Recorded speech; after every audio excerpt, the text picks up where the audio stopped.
Magandang gabi po sa inyong lahat. Welcome dito sa ating pagbubulay sa isa na namang episode sa pagtalakay sa paksang The Fear of the Lord. Ito po na ang katapusan sa paksang ito. Meron 3 episodes. Sa mga karanasang Kristiyano, ito'y pangatlo. Una ay Baptism into Christ. Padalawa, Life in the Spirit. Patatlo, The Fear of the Lord. Pero bago po tayo magpatuloy ay para naman sa ilang mga announcement. Tayo po ay meron challenge para sa expressive recitation ng Aklat ng Ruth. Dahil tayo naman ay Tagalog speaking region, ang sasauluhin po natin ay nasa wikang Tagalog. Ang mga kalahok po ay nasa edad 7 hanggang 14 na taon. Maaaring sumali ang isa o grupo. Halimbawa sa pamilya ay yung buong pamilya, tatay, nanay, 2 anak. Sila ay mag-recite ng tig-iisang chapter halimbawa. Ang recitation day po natin ay on or before June 11. On or before June 11. May mga ilang inquiries tungkol sa mga ibang lokal ng CLGC kung pwede din daw silang sumali. Bayo naman, sumali tayo, hikayatin ng mga magulang, ang kanilang mga anak, hindi dahil sa premyo, kundi gusto natin itong panahon ng lockdown, meron tayong makabuluhang spiritual na proyekto na magiging kapakipakinabang sa ating mga anak. Pangalawa po, merong mga kapatid na inaabot nitong ating mga teaching materials, itong mga videos na ito, dahil nga sila ay walang internet, hindi nila mahabol yung mga tanong na sinasagutan. Kaya gusto nila ay isasama na kaagad ang mga tanong. At kung meron kayong papel at ballpen, ito ang 4 na tanong para sa pagbubulay ngayong gabi. Papaano ang pagkatakot sa Diyos ay nakatutulong sa buhay ng iglesia sa larangan ng pagsamba, pangangaral, pagpapakabanal, at sa pangkalahatang kalusugan at paglago? 4 ang tanong. Parang iisa ang anyo pero 4 ang sagot. Paano nakatutulong ang pagkatakot sa Diyos sa buhay ng iglesia sa larangan ng pagsamba, pangangaral, pagpapakabanal at pangkalahatang kalusugan at paglago ng iglesia? Kaya kung yan po ay naisulat na ninyo, yan din po ang inyong susundan mamaya habang tinatalakay ko ang huling paksa sa tungkol sa The Fear of the Lord. Tayo po mananalangin. Meron pang isang kahilingan sa panalangin. Si Brother Rod Hilario, taga Lucio Laurel, ay na-stroke. Alam natin kung gaano kahirap ang gumalaw sa panahong ito. Ang mga tao ay takot dumalaw sa ospital. Kumisay nangingilag tayo sa mga taong galing sa ospital dahil niisip natin mapanganib ang panahon. Ano na lamang ba ang pwede nating maidamay sa kapatid sa panahong ito? Kundi sila abutan ng ating makakaya at saka ipanalangin sila. Gusto kong ipanalangin natin ngayon para malaman nila na sila naman ay ating inaalaala sa pananalangin. Panghuli po, ako'y nagpapasalamat dahil ang paglikom natin ng mga kaloob ng linggo ay tunay na katibayan ng inyong pag-ibig. Natanggap ko na po ang ulat ng mga nilikom galing sa inyo at kinakatawan ko po ang buong CLJC para pasalamatan kayo sa inyong pagmamahal sa Diyos at sa gawain ng Panginoon. Tayo po manalangin.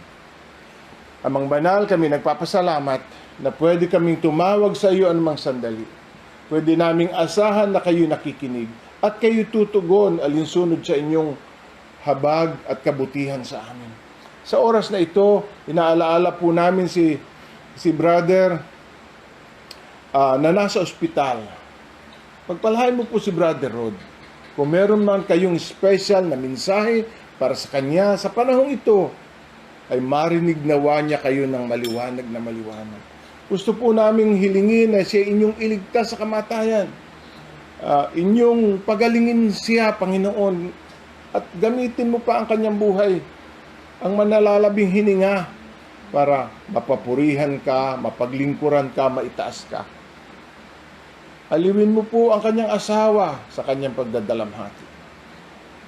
Pagpalain mo sila sa lahat ng kanilang pangangailangan. Itinataas namin ang kanilang mga pangangailangan sa oras na ito. At sa panahon ng ligalig, Panginoon, samahan ninyo sila. At sila inyong kalingain at patunayan sa kanilang mga kamag-anak na sumasampalataya sa iyo. Ay pinagpapala mo, sinasamahan mo, pinagagaling mo, inililigtas mo. Iniiwan po namin siya sa iyong kamay at sa oras na ito ay hinihiling sa pangalan ni Jesus na maramdaman niya ang kagalingan at kaginhawaan sa kanyang katawan. Inaabot namin siya ng panalangin sa kanyang kinalalagyan, sa kanyang higaan, sa ospital kung saan siya nakakonfine. Dalawin mo po siya at ang kamay mo'y umabot sa kanya sa oras na ito. At sa pangalan ni Jesus, inaangkin namin ang iyong kapangyarihan ang magpapagaling sa kanya. Ito isang malakas na patutuo na kayo ay Diyos na tumutugon sa aming mga panalangin at nalulugod kayong kami pakinggan. Ito po ang aming dalangin sa pangalan ni Jesus. Amen. Sa huling yugto ng ating pag-aaral, ay nais kong bigyan diin na ang pagkatakot sa Panginoon ay itinuro ng ating Panginoong Jesus. Halimbawa, sa Lucas 12, 4-5 ay sinabi ni Jesus, huwag kayong matakot sa pumapatay ng katawan. Sasabihin ko sa inyo kung sino ang dapat ninyong katakutan. Katakutan ninyo yung pagkatapos na pumatay ay may kapangyarihan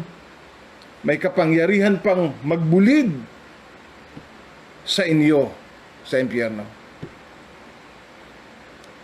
Kahit ang dyablo ay hindi natin dapat katakutan. Dahil ang mga dyablo ay natatakot sa Diyos. At walang kapangyarihan ang dyablo na ipahamak tayo o dalhin tayo sa impyerno. Ang Diyos lamang ay ang may kapangyarihang maglagay sa atin doon. Kaya sabi ni Jesus, huwag kayong matakot sa pumapatay ng katawan. Sinasabi ko sa inyo, ang Diyos ang dapat ninyong katakutan. Naalala ko ang isang pagkakataon na naengkwentro ni Jesus ang pangkat ng mga demonyo na lumabas sa isang inaalihan. At sinabi nila, huwag mo kaming, naparito ka ba para parusahan kami nang wala sa panahon? Alam ng mga dyablo na ang Diyos ay may kapangyarihang parusahan sila sa impyerno at panahon lamang ang iniintay. Kahit nang ang mga demonyo nakaramdam ng banta, sinabi nila, parurusahan mo ba kami nang wala pa sa panahon? Alam nila na ang dulo ng paghihimagsik nila sa Diyos ay kaparusahang walang hanggan. Natatakot sila sa Diyos. Ngayon, kung nalalaman lamang nila na mga hindi sumasampalataya na ang dulo ng kanilang pagmamatigas sa impyerno, hindi kaya dapat sila natatakot sa Diyos? Kung ang hindi pagsampalataya kay Jesus ay magbubulid sa atin sa impyerno, hindi ba napakapanganib ng panahon ito na pwede tayong mabulid doon anumang oras? Ginagamit sa theology ay imminent. Ibig sabihin na at any moment na mamatay ka, doon ka pupulutin sa impyerno. At any moment. Mabuti pa nga ang mga demonyo, malayo pa ang kaparusahan nila.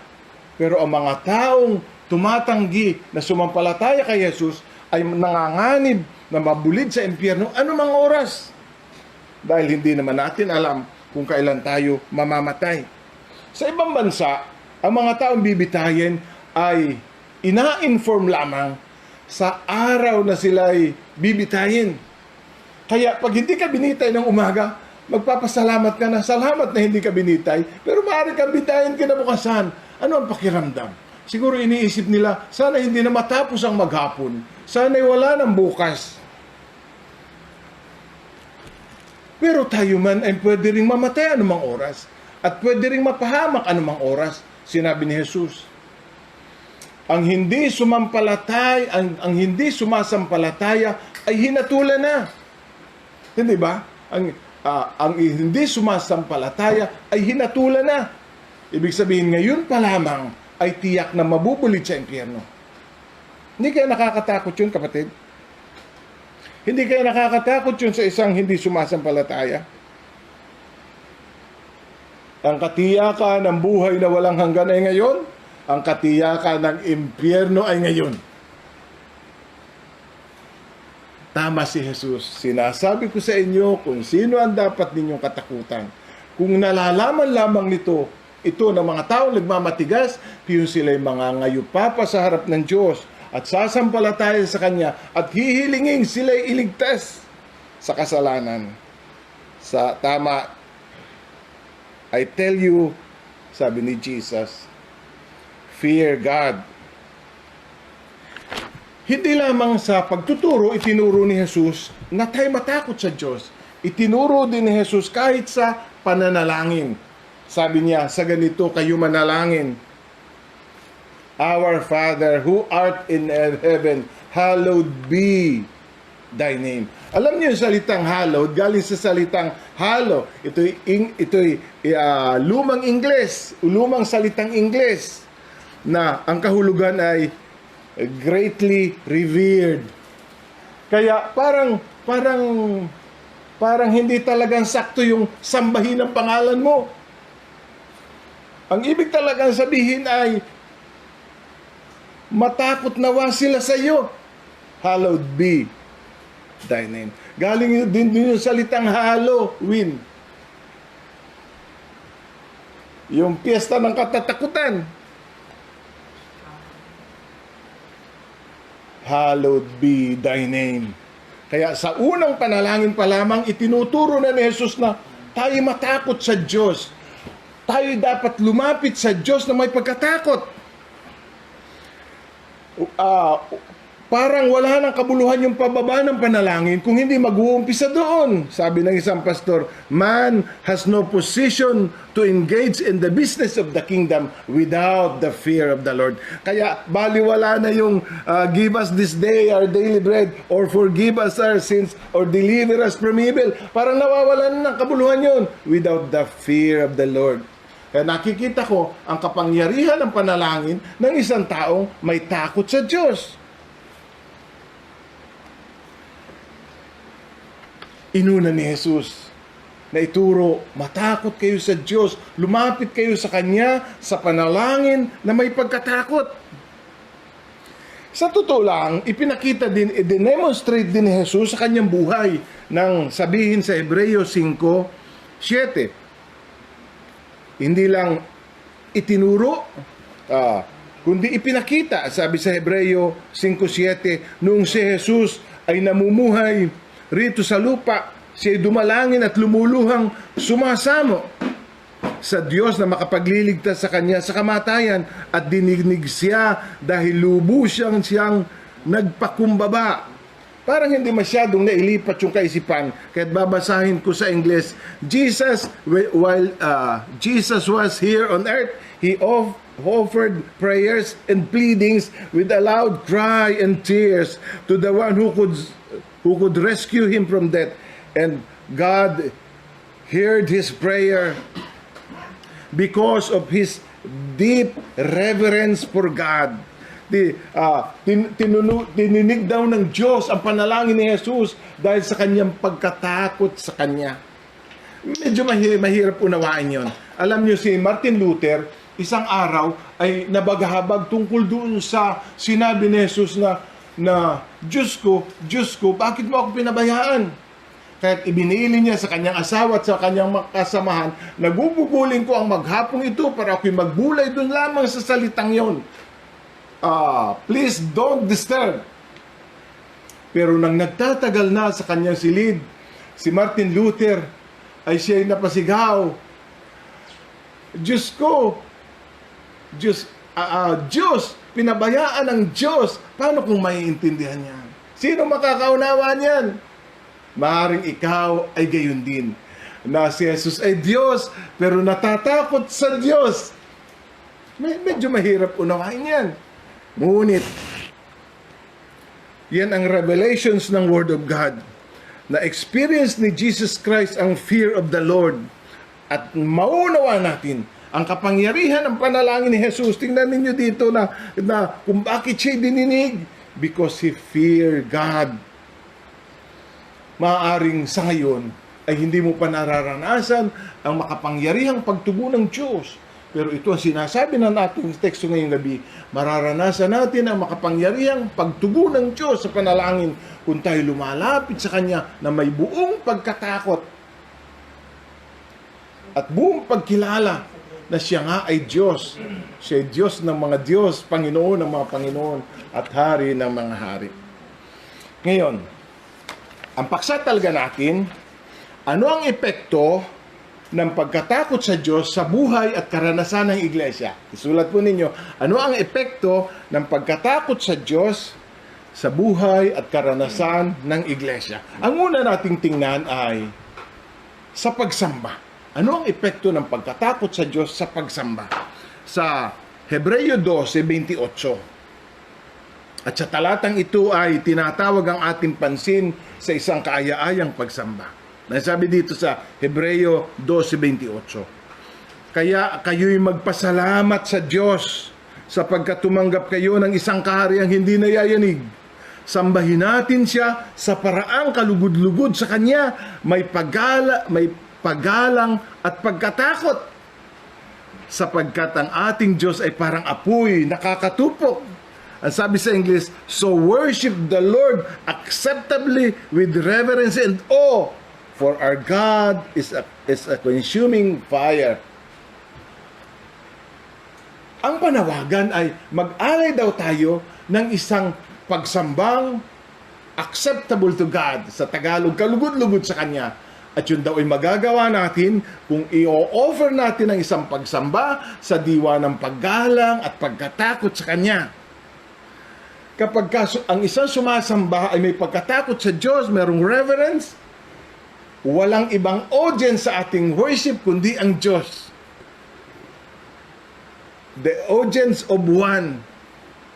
Dahil iisa lamang ang layunin ng pagsamba, ang siya ay bigyang lugod. Yun ang ibig sabihin ng pagsambang katanggap-tanggap. Ano ba ang pagsambang katanggap-tanggap? Ginamit din sa ibang version yung kalugod-lugod. Ang isang pagsambang katanggap-tanggap ay kalugod-lugod. Acceptably. Ngayon, ano ba yung pagsambang kalugod-lugod? Yung walang ibang ininanasang, mapapurihan, madakil at mataas, kundi siya. Ano ang epekto ng pagkatakot sa Diyos sa pagsamba? Hindi ba ito ang nagpapalalim? Hindi ba ito ang nag-iisang motibasyon? Ba't natin ginagawa ang ating ginagawa? Kung hindi ito ang motibasyon ng ating pagsamba, ito'y talagang kapos. Hindi kalugod-lugod. Halimbawa, wala tayong ibang nais masamba kundi ang Diyos, kaya sa ang pagnanais nating itama ang ating tugtog, itama ang tuno, ang tipa, ay nagiging pangalwa na lamang.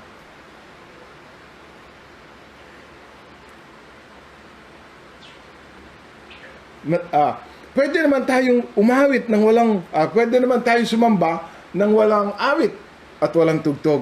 Ngunit kung ito'y nakakatulong para lalo pa siyang masamba, pag-usahin pa natin. Ngunit kung hindi naman ito ang layunin ng mga tugtog at mga tunog,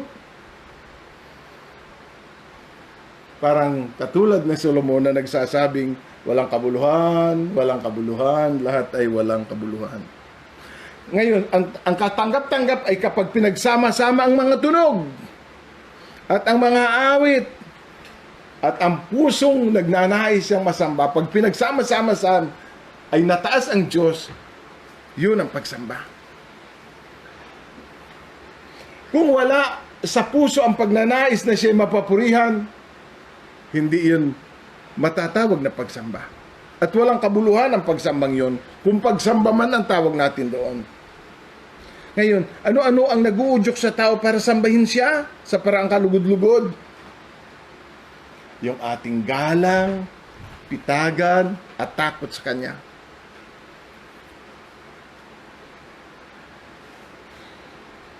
Para maging katanggap-tanggap, dapat yung takot at pitagan ay naroon. At yun lamang dapat ang nag-motivate sa atin. Ito ang sasabihin ko sa inyo. Walang puwang, walang lugar sa praise and worship team ang isang walang takot sa Diyos. Wala. Hindi siya dapat naroon. Ang pagsamba na tunay at katanggap-tanggap ay yung bumubukal sa pagkatakot sa Kanya. Kasi sa pagkatakot sa Kanya, conscious tayo sa presensya ng Diyos. Pag conscious ka,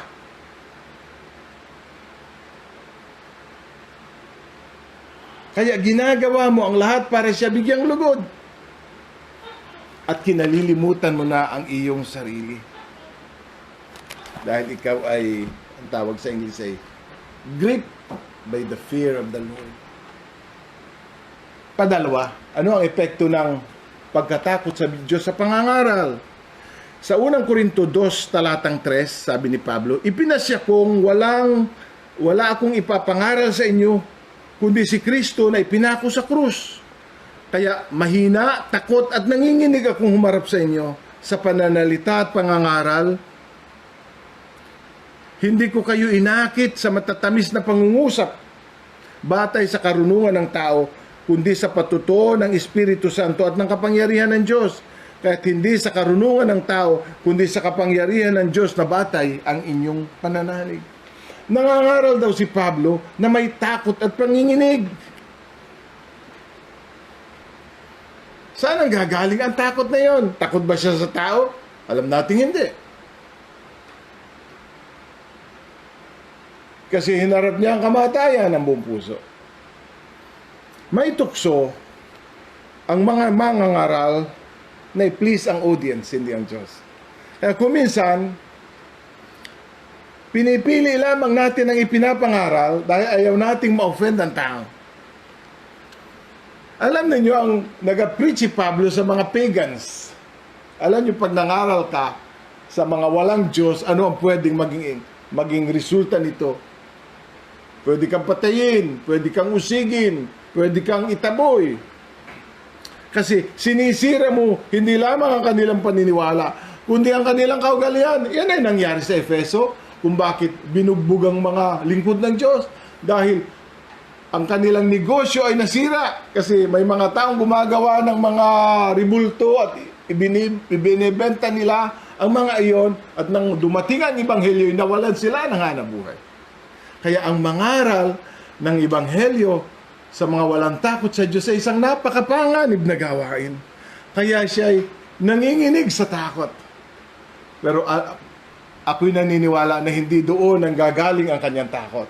Ang kanyang takot ay naroon sa ayaw niyang magkulang sa kanyang tungkulin. Kaya ang humubog sa kanyang mensahe, ay ang pagkatakot sa Diyos. At ang nag-motivate sa kanya para mangaral ay ang pagkatakot sa Diyos. Tingnan ninyo sabi ni Pablo, hindi mahalaga sa akin ang aking buhay. Sa isang mangangaral na walang takot sa Diyos, hindi na mahalaga ang kanyang buhay. Ang gusto niya ay matupad niya ang kanyang tungkulin. Kailangan siya mangaral at walang pwedeng pumigil sa kanya. Mas natatakot si Pablo na nabuhay nang hindi nangangaral ng salita ng Diyos Mas gusto pa ni Pablong mamatay ng nangangaral kaysa manatiling buhay na hindi nangangaral.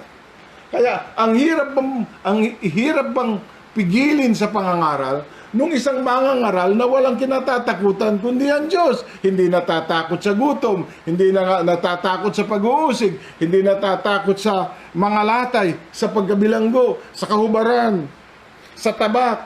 Walang ibang kinatatakutan kung hindi ang Diyos. Naintindihan ba natin kung ba't napaka-fruitful ang ministry ni Paul? Ang kanyang ministry motivated by the fear of God.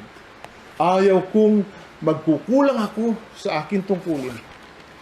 At ang kinatatakutan niya yung hindi siya makadeliver sa inaasahan ng Diyos sa kanya. Mga kapatid, kaya ang mga unang mangangaral ay mga naging martir dahil wala silang ibang kinatakutan kundi ang Diyos. Hinamak nila ang kamatayan. May pangaral lamang ang Ebanghelyo. Pantatlo, ano ang epekto ng pagkatakot sa Panginoon sa kadalisayan ng iglesia, yung purity of the church? Sa 2 Korinto 7, ang sabi, "Therefore, having these promises, beloved, let us cleanse ourselves from all defilement of flesh and spirit, perfecting holiness in the fear of God." Sabi sa Living Bible, "Let us work toward complete holiness because we fear God." Ano daw? Let us work toward complete holiness because we fear God. Ang ginamit ay complete holiness. Ang ginamit naman sa NIV, perfecting holiness. Linisin natin ang ating sarili sa anumang makapagpaparumi sa ating katawan at espiritu dahil sa meron tayong pagkatakot sa Diyos. Magandang balita, Biblia. Paulit-ulit. Paulit-ulit. Nililinis natin ang ating sarili sa lahat ng marumi dahil natatakot tayo sa Diyos. Paulit-ulit kung sinasabi na napakahirap akayin sa kabanalan ng isang taong walang takot sa Diyos, halos wala kang maaaring gawin. Hindi ko sinasabing wala kang maaaring gawin, kundi halos wala kang maaaring gawin.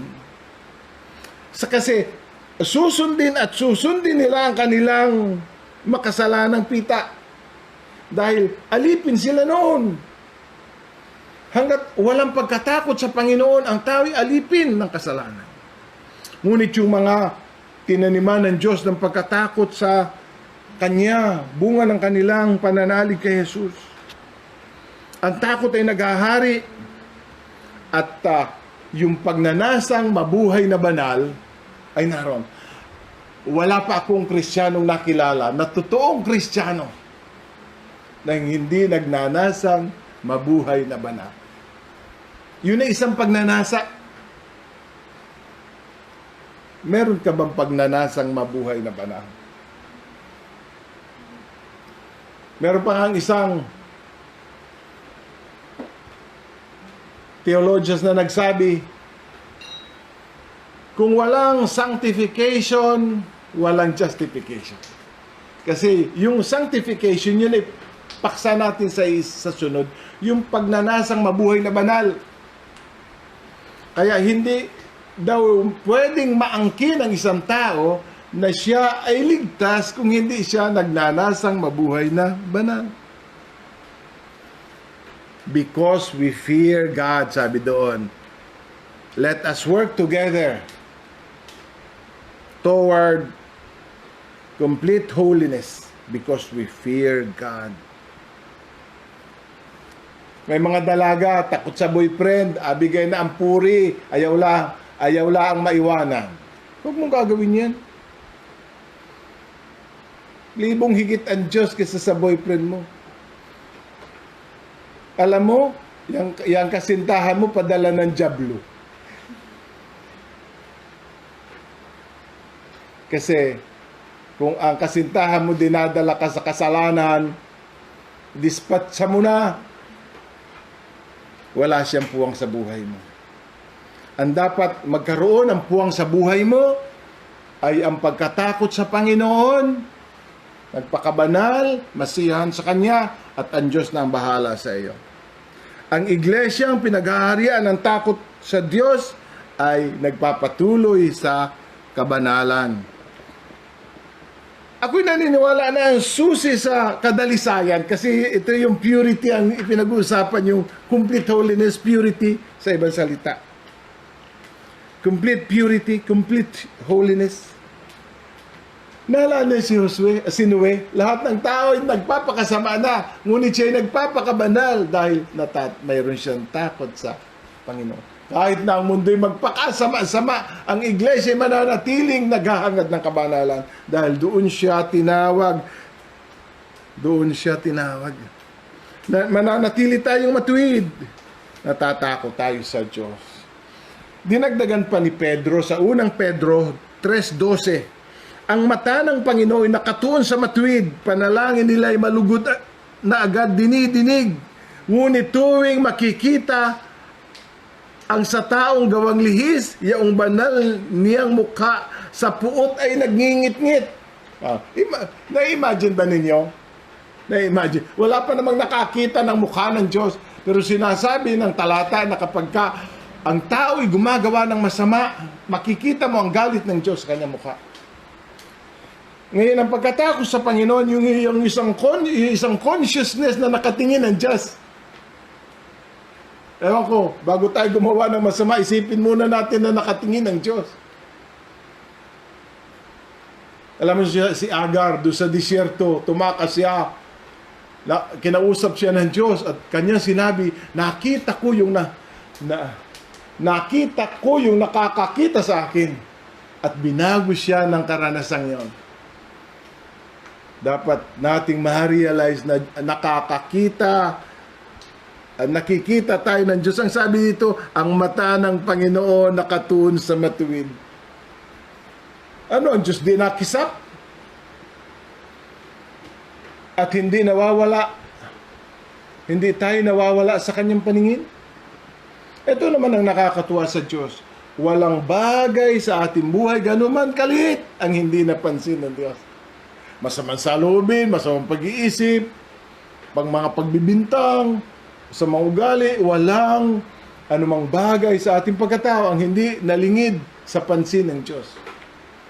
Hindi ba yun ay nag-motivate sa atin para lalong magpakabanal?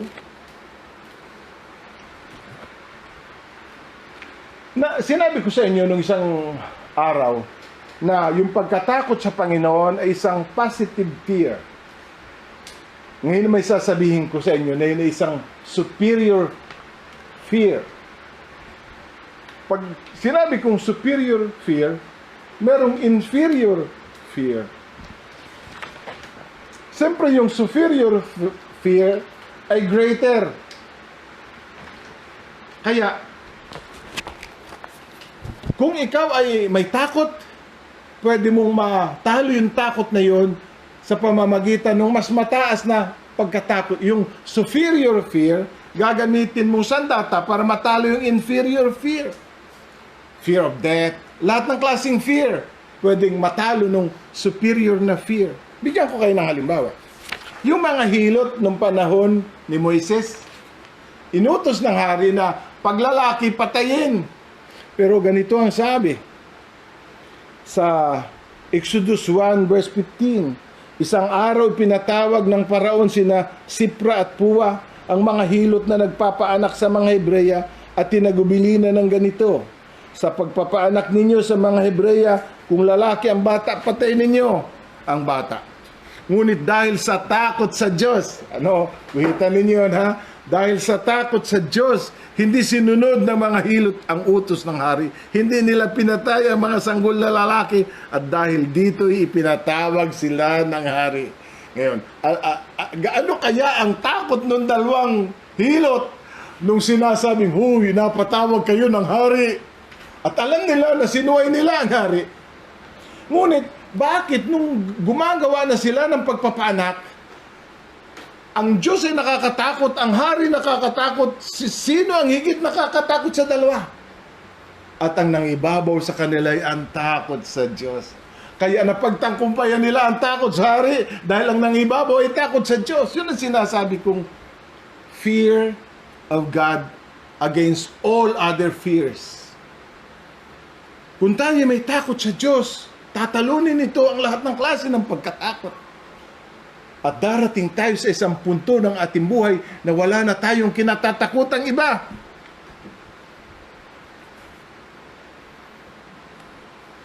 Kahit ang mga alagad ay tinagubilinan ng mahigpit. Balikan ninyo ang Book of Acts. Sabi, huwag kayong mula ngayon ay huwag kayong mangangaral sa pangalang ito. At sumagot sila, dapat muna naming sundin ang Diyos bago ang tao. Sino ang gusto nilang pakinggan at sundin? Dahil natatakot sila sa Diyos. Kahit sila'y patayin ang tao, huwag lamang nilang suwayin ang Diyos. Ano ang takot na nangingibabaw sa puso mo sa oras na ito? Positive fear, negative fear, superior fear, or inferior fear. Negative fears produces negative results. Panghuli, meron na lang akong less than 5 minutes. Salamat sa inyong tiyaga sa pakikinig. Sa pangkalahatang kalusugan ng iglesia, ano ang epekto ng pagkatakot sa Panginoon? Balikan natin ang Acts chapter 9. Babasahin ko sa verse 31. Kaya't naging matiwasay ang iglesia sa buong Judea, Galilea at Samaria. Ito'y tumatag, lumaganap sa tulong ng Espiritu Santo, namuhay ng may pagkatakot sa Panginoon. Ano ang nangyari? Yun daw sa buong Israel, kasi 3 major provinces, Samaria, Galilea, Judea. Sa buong Israel, ang iglesia daw ay tumatag. Yun ang una, tumatag. Lumaganap. At namuhay na may pagkatakot sa Panginoon. Alam natin na ang fear of the Lord ina-produce ng Holy Spirit. At ang iglesia ay namuhay na matiwasay,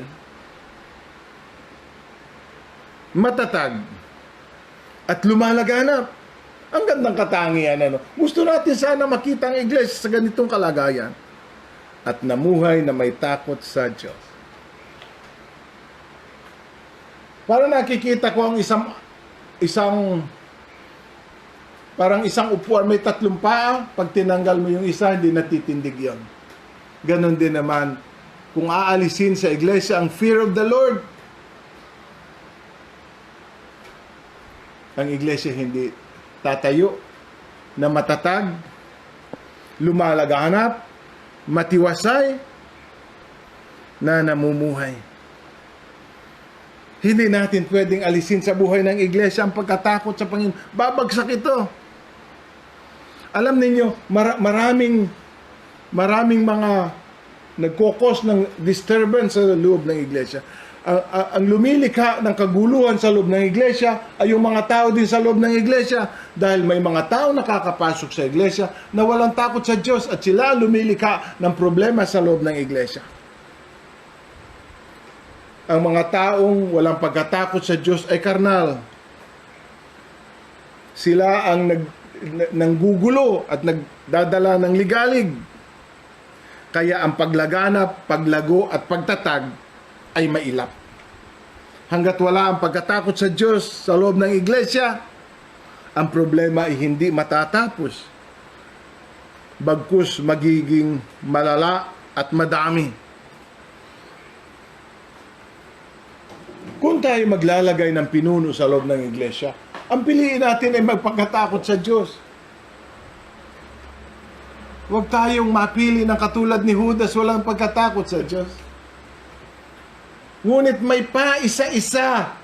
Sinasabi ko sa inyo, kahit merong na umuupo sa mga posisyon sa loob ng iglesia, pa isa-isa na walang takot sa Diyos. At sila ang maninira sa loob ng iglesia. Konklusyon. Sabi sa Acts 19 verse 17, and the fear of the Lord fell upon them all. Alam ninyo, ang sabi dito, at sinidlan sila ng matinding takot. Pero kung kayo ay bihasa sa English, iba ang dating nung and fear fell upon them all. Para bang at sila yung sinidlan ng takot, ay para bang yung takot nagmula sa kanila. Pero yung salitang and the fear fell upon them all, parang isang bagay na nanggaling sa labas o galing sa langit, at ang pagkatakot sa Panginoon bumaba sa kanilang lahat. Sa kanilang lahat. Alam niyo, kapag ang pagkatakot sa Panginoon ay bumaba sa lahat ng miyembro ng iglesia, ang tawag doon ay revival. Revival kasi yun ay gawa ng Diyos. And the fear of the Lord fell upon them all. At ang resulta ay isang malaking transformasyon. Na-transform ang iglesia, tumatag ang iglesia at na-transform ang buong city. Sa loob ng nakalipas na 300 taon, ang Ephesus ay ang sentro ng pagsamba kay Diana. Ang sentro ng pagsamba sa buong Asia, buong Greece, buong Asia Minor, nasa Ephesus. Pero pakatapos kaya sinabi ko sa inyo, pakatapos ng chapter 17, ito na ang transition ng lahat. Ang iglesia sa Efeso ay naging sentro ng pandaigdigang pangangaral at pagmimisyon. At ito'y naging sentro ng pangangaral at pagmimisyon sa loob ng 300 taon pakatapos nitong pangyayari ito. Naunawaan po ba ninyo? Nagliwanag ang buong iglesia na parang isang maningas na ilaw. At ang pagkatakot sa Panginoon ay bumaba sa kanila. Ang iglesia ay naging liwanag sa isang madilim na syudad at binago ng karanasang yon ang buong syudad. Mga kapatid, gusto ba nating ang CLJC magliwanag? Pwede na ba natin CLJC magliwanag ka? O mga kapatid dyan sa Lucy Laurel, magliwanag ka. Mga kapatid dyan sa Kalapan, magliwanag tayo. Mga kapatid dyan sa Maynila, saan mang dako, ipanalangin natin ang pagkatakot sa Panginoon ay bumaba sa ating lahat. Babaguhin natin noon ang ating buhay. Babaguhin noon ang buong iglesia. At babaguhin noon ang ating mga lungsod at bayan kung saan tayo nakatira. Pagpalain kayo ng Diyos sa ating naging pagbubulay ngayong gabi. At hangad ko ang 3 episodes na ito tungkol sa pagkatakot sa Diyos ay tumanim ng malalim sa inyong puso at araw-araw nating idalangin na tayo, ang ating pamilya at ang buong iglesia ay magkaroon ng tunay na pagkatakot sa Diyos. Magandang gabi po sa inyo lahat. Tayo manalangin at muli, ang aking basbas ay nakakarga sa awit na may pamagat na God be with you till we meet again. Panginoon, salamat sa iyong pagsama at sa gabing ito'y pinupuri ka namin. Ginawa mong maliwanag sa bawat isa amin ang paksang ito at ito ang laman ng aming mga puso at ang aming masidhing dalangin na bumaba sa bawat isa sa amin ang pagkatakot sa iyo. Kung paanong ipiniliwanag ng aming Panginoong Hesus at ipinamala sa mga alagad, gayon din ang gawin mo sa amin. Hanggang sa pagkatakot sa Diyos ay bumaba sa aming lahat. At ang iglesia ay magliwanag. Magdala sa iyo ng kapurihan at karangalan. Sa pangalan ng aming Panginoong Hesus. Amen. Paalam na po.